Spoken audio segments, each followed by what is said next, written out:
On August 16th, a huge ammunition depot exploded again on the territory of a military unit in the Crimea, near the town of Dzhankoy.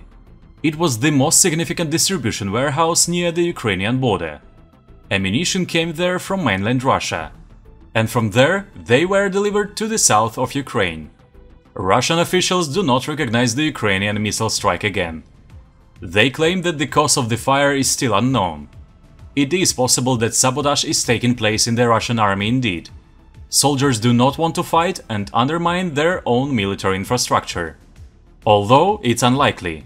The most likely version is a missile strike by the Ukrainian army. But this is not officially recognized for political reasons. It is already known that as a result of the explosions, a large power plant nearby and the railway along which weapons were delivered to the occupied part of Ukraine were damaged. Ukraine promises that there will be more and more such incidents until Crimea is entirely demilitarized. The armed forces of Ukraine chose a very interesting tactic. They stopped the classic attack on enemy positions. This leads to massive human losses. Instead, the Ukrainians are hunting ammunition depots and systematically destroying them with high-precision weapons.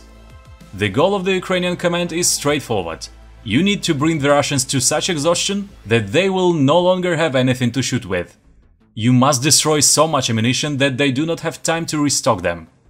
Then, due to an acute shortage of shells, the Russians will not be able to resist. The Russian army is not homogeneous. It has an almost caste distribution system. There are valuable personnel and those whose loss is not a pity. The mobilized soldiers from the occupied Ukrainian territories are the least valuable for the Russian command. Most of them were mobilized forcibly. They are not even counted among the losses. Usually they are sent in frontal attacks to reveal the position of Ukrainian troops. That is why they die the most. The next less valuable group among the Russian troops are the soldiers from the colonized people. The largest group of them is the Buryats. The Republic of Buryatia is located almost near China, but is part of Russia. People there live very poorly, and young guys often join the Russian army to earn a living somehow. Buryats even differ from Russians in appearance. They have pronounced Asian facial features. Buryats are the most among all the dead soldiers of the Russian army. The cemeteries of Buryatia are dotted with fresh graves of young guys. There are also many dead among the Dagestanis. Dagestan is a Muslim republic within Russia and one of its poorest regions. Many young men from Dagestan died in Ukraine. There are also a lot of new graves in Dagestani cemeteries. The Russian command basically does not care about its soldiers, but they do not care about people like the Buryats and Dagestanis at all. For them it is consumable raw material. The most valuable Russian army soldiers are Russians by nationality, especially residents of large cities. But there are very few of them. For one dead resident of Moscow, there are approximately 100 Buryats or soldiers of another nationality. Recently, the Buryats have become less willing to fight. Cases of desertion became more frequent, and there was even a case when 500 Buryats immediately broke the military contract. Russia deliberately created such conditions in the colonized republics.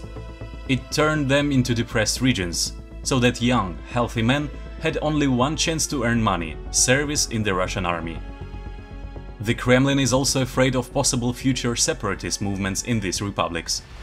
And they decide to utilize the combat-ready population in these republics in this way. There are also Chechens, Kalmyks, Tatars, Bashkirs and many other representatives of national minorities in the Russian army. And they all have a lower status in the Russian army. They are thrown at Ukrainian bullets in the first place. Also, the Russian army actively uses private military companies. The most famous of them is Wagner. In general, the Russian army is now very demoralized, especially after the HIMARS appeared in Ukraine. Robberies of the local population have become more frequent in the occupied territories. This is a sure sign of demoralization. It's getting harder and harder to maintain discipline. There is a big question of whether such soldiers will be able to defend the front when the Ukrainians go on the counterattack.